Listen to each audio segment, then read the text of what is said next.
and the stairwell where our phones knew first. I sell locks to people who don't trust their own memories. That's how I describe the shop to anyone who asks. Brass and steel for the forgetful heart.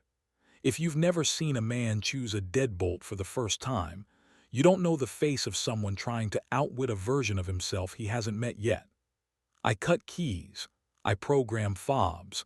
I install smart cylinders that greet your phone like an old friend. We live above the shop, Myra and I, in an apartment that smells like machine oil and oranges, because she insists on slicing one open whenever I get too dark. The night I knew something was wrong, my phone buzzed with a notification I hadn't set. Front door, unlocked by guest device at 22:11. The smart lock I'd installed last month talks too much when you let it, sending little reports like a nervous assistant. The screen showed a device name I didn't recognize. Not Myra's iPhone or Nate's Pixel, but something polite and unhelpful. iOS visitor. I looked across the room. Myra was on the couch with her legs tucked under, reading a paperback that made her mouth lift at odd places. She wore my t-shirt. It made me feel claimed. "Did you invite anyone over?" I asked, aiming at casual and hitting near it. She glanced up. "I opened the door to get the package," she said, then blinked as if realizing I'd asked about a person and not a parcel, which is basically inviting cardboard. The lock doesn't log cardboard. I know because I designed the logging. I nodded anyway because a man can choose the evening he wants. I made tea. We watched something we'd already seen. At midnight, we went to bed, and she came to me in that slow, warm way that has never learned how to beg. She kissed me like she was remembering rather than promising. I kissed back like a man who believes his craft can keep out what it can't. I didn't sleep much. When the elevator in our building decided to yawn awake at 3 a.m., I heard its cables sing through the shaft, a small mechanical moan I've always liked. Beside me, Myra breathed with a steadiness that used to make me less afraid of mornings. I watched the ceiling learn the language of dawn and thought about names. How iOS visitor was the kind of alias people don't bother to change when they're in a hurry to belong. At the shop the next day, a man brought in a key that had snapped clean in the middle. He put the halves on the counter like a confession he wanted me to fix into a lesson. "Hate when they do that," he said. He meant keys. He meant people. "Keys break at the weakest cut," I said, because I like sounding like a proverb even when I'm only offering metallurgy. "It's not betrayal, it's physics." He nodded as if I'd absolved him. When he left, I checked the lock logs again. 2 more entries while we were supposedly asleep. 0037, locked by manual thumb turn. 0041, unlocked by guest device. My chest did that tight plate thing where breath and stubbornness get welded. At noon, my best friend Jonas leaned on the doorway and whistled something that wasn't a tune. He's our building superintendent, the kind of man people trust because he never pretends a pipe is anything but a pipe, even when it ruins your party. He and I have been stupid together since we were 10, first with bicycles, then with girls, then with money neither of us kept. He knows the building's bones. He knows mine, too. "You look like a lock that wants to be a window," he said. "Do you know anything about iOS visitor?" I asked too quickly. He blinked slow, Jonas's version of a wince. "Why?" "Because the door thinks it's charming," I said, showing him the log. "Kept letting it in last night." He read and chewed the inside of his cheek like honesty was a tough cut of meat.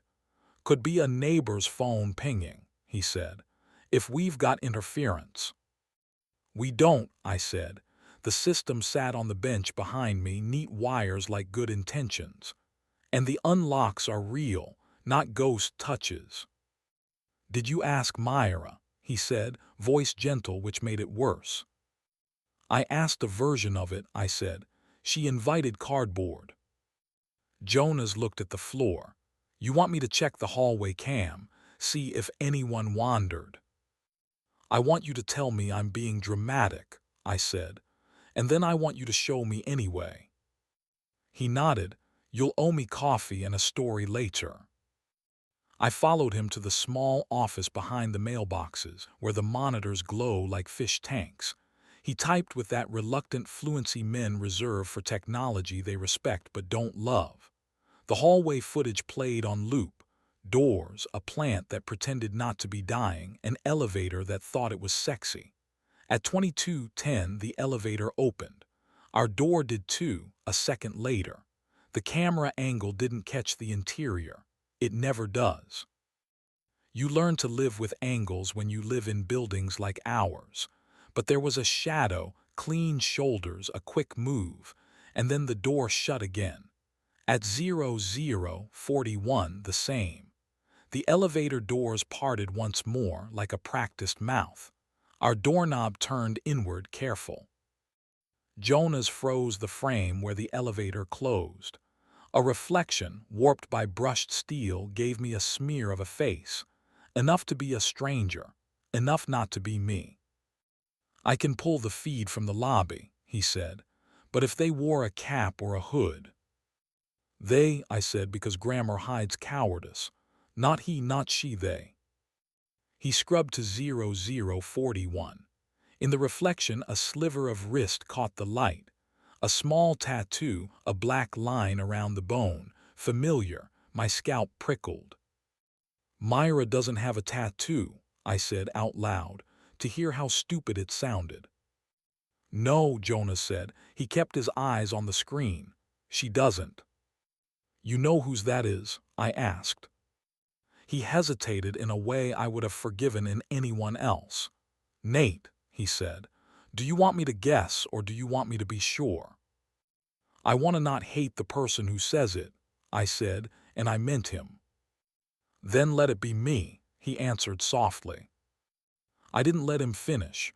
I stood up too fast and the chair skidded like a threat. No, I said, don't, not yet. I left before he had to take the hit I'd lined up for him. I walked the stairs instead of the elevator. The stairwell in our building is the one place that doesn't want to be pretty. It only wants to be useful.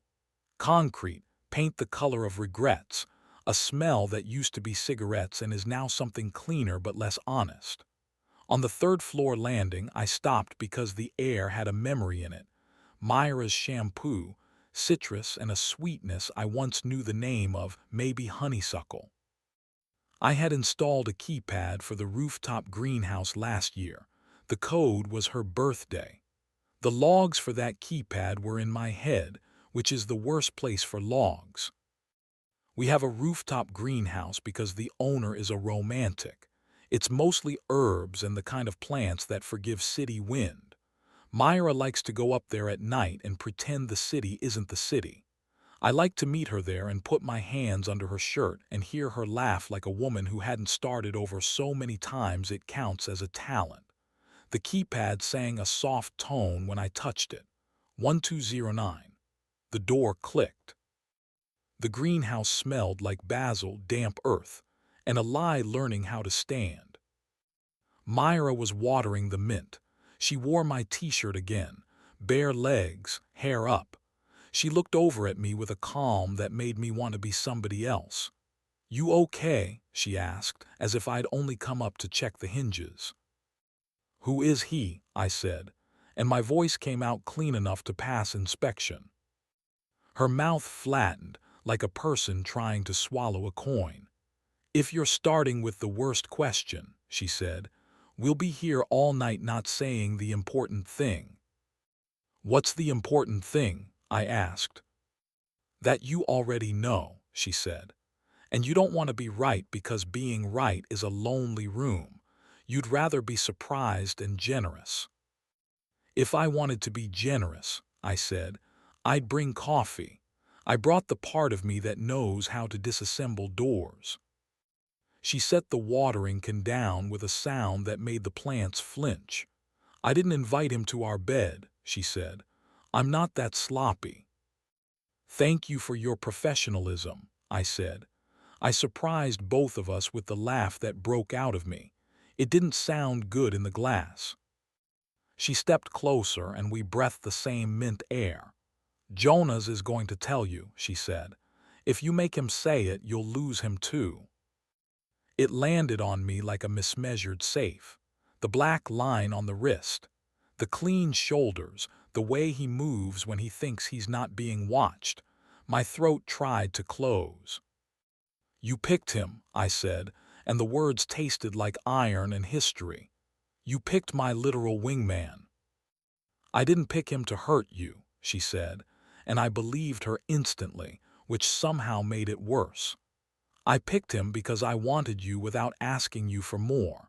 He's the closest you I could stand without breaking the part of me that refuses to beg. The closest me. I touched the edge of a shelf because the world tilted by small degrees. That's almost poetic. It's also pathetic. I know, she said. I know. She reached for my face, then stopped. Tell me what I can answer that doesn't make you smaller. How many times? I asked, because men think numbers can hold their shape. Twice, she said, and once more where we kissed and realized we were borrowing something we had to return. Where? I asked. Here, she said, and on the stairwell, late, when the building was a mouth that had decided not to speak. My knees went weak with the image of them pressed against the wall 2 floors below where I now stood like a priest without any of the forgiveness. I saw Jonas's left hand, the one with the ugly scar from when we were kids, and tried to open a bottle with bravado, and I hated it for existing. I wanted to be noble. I wanted to edit myself into the version of the man who thanks his friend for the honesty, and then moves to a house where the windows face trees. Instead, I asked, did he touch you the way I do? I wanted to know that would let me breathe. She could have lied. She's good at almost kindness. She didn't. He tried, she said. I stopped him where it made you too real. I closed my eyes. The greenhouse fans hummed like a throat preparing a confession. From below, the elevator made its little god noise again. The city kept not caring. I have to go downstairs before I say something we don't come back from, I said. If he's in the office, I'm going to ask him if he wants to be my friend in 10 years or a story I tell to make other men pity me. She nodded. Okay, she said. Ask me to come or ask me to stay. Don't ask me to disappear. Come, I said, but be quiet. I want his face to tell me the truth before either of us try to. We took the stairs. On the second-floor landing, there was a scuff mark on the wall at hip height. The kind you leave when you're trying to make a body smile in a space that doesn't encourage poetry. I touched it with 2 fingers like a detective in a movie, and then wiped my fingers on my shirt because I'm not that man and never will be. Jonas was in the office with the monitors, pretending to fix the line in. He looked up at us the way people look up when they've already been caught, but are still trying to land the plane politely. For half a second, I saw the boy he used to be before either of us figured out how to convince women to forgive our clumsiness. Then the man came back and he set his shoulders to receive what I brought. Say it, I told him. I'm in love with you, he said, which was not the line I expected, but it was the only one that made me believe everything else that followed. I've been in love with you since we were too broke to afford real ramen, and you taught me how to pick a lock with 2 bobby pins and a prayer. It doesn't excuse anything. It explains why I was stupid enough to accept the smallest shape of you, which was through her. It was cowardly. I thought I could be near your life without stealing from it. Twice, I said, and my voice didn't crack, which I consider a miracle. Twice, he said. The second time I cried after like an idiot because I understood I just made it impossible to be anything useful to either of you for a while. And you, I asked Myra without looking at her, do you love him? I love you, she said, and it didn't sound like a trick. Him, I loved as a lens. I'm ashamed of that. If you ask me to swear I'll never see him alone again, I can. If you ask me to never see him again at all, I can for a while, and then I'll resent you for trying to make the building smaller than it is. I laughed again, and this time it sounded like a man letting air out of a tire. I own a lock shop, I said. You're both lecturing me about size. We stood there with the screens showing empty hallways and the clock over the mailboxes ticking like a polite metronome. The office smelled like dust and near rain. My hands wanted to do the old thing, raise, swing, satisfy themselves with a sound that would change nothing. Instead, I put my palms on the desk and leaned forward until my spine remembered I was not 19. This is what we're going to do, I said, because deciding is the only tool I still trust. You are going to leave the office, Jonas. You're going to take the long way around the block and find out if you know how to breathe without us. You are not going to text me unless I text you first. You are going to fix the elevator when it sighs like a widow, and you're going to say hello to me in the lobby like a man who still knows the combination to my birthday. If I want you at my table in a month, I'll say. If I don't, you'll know because I will be polite. He nodded, not with relief, but with the graciousness of someone collecting a sentence he intends to serve fully. Okay, he said. I'll do that. I am sorry. I'll be sorry when sorry is no longer the only word I have. Myra, I said, and finally looked at her. You're going to come upstairs with me. We're going to make breakfast for dinner like people who don't know how to invent new rituals yet.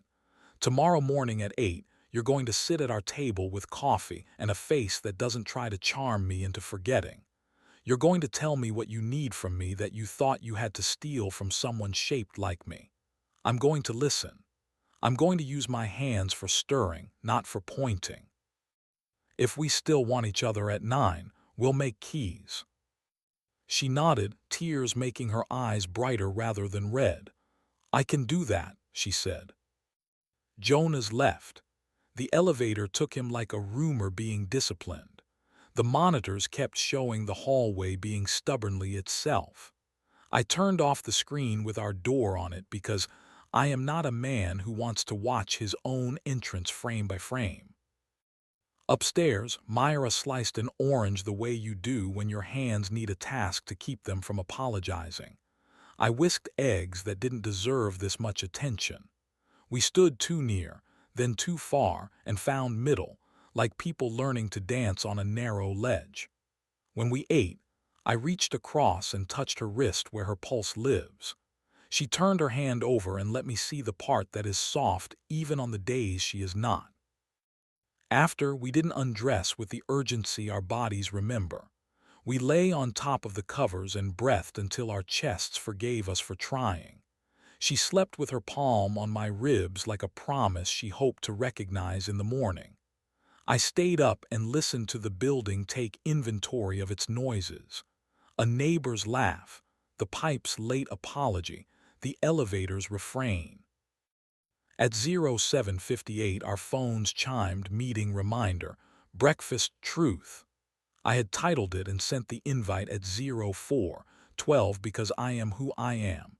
Myra sat down at the table with her honest face. She wore my t-shirt again. I poured coffee. We did not bless the food. We ate like people willing to stay hungry a while longer for the right reason.